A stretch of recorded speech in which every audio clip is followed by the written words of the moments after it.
এই এদিক কি দেখতেছু? আমি লেবু, আমি বিশেষ গুণে গুণান্বিত। শোন, আমার ভেতরে বিভিন্ন ধরনের ভিটামিন ও পুষ্টিগুণ আছে যা শরীরের জন্য খুবই উপকার করে।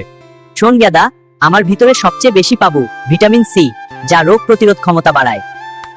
ভিটামিন B6 যা শরীরের বিপাক ক্রিয়া ঠিক রাখে। ভিটামিন বি কমপ্লেক্সও অল্প পরিমাণে আছে। পটাশিয়াম হৃদযন্ত্রের জন্য ভালো।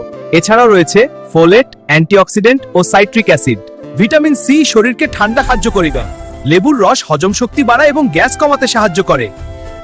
ভিটামিন সি শরীরকে ঠান্ডা, কাশি ও সংক্রমণ থেকে রক্ষা করতে সাহায্য করে। অ্যান্টিঅক্সিডেন্ট ত্বক পরিষ্কার ও উজ্জ্বল রাখতে সাহায্য করে। গরম পানিতে খেলে মেটাবলিজম বাড়াতে সাহায্য করতে পারে। সাইট্রিক অ্যাসিড কিডনি স্টোন কমাতে সাহায্য করে। পটাশিয়াম ও অ্যান্টিঅক্সিডেন্ট হৃদযন্ত্র ভালো রাখতে সাহায্য করে। আমার সিরাজগঞ্জের গেদাগেদিরা ভিডিওটা বেশি হইরা লাইক, কমেন্ট এবং শেয়ার হরো।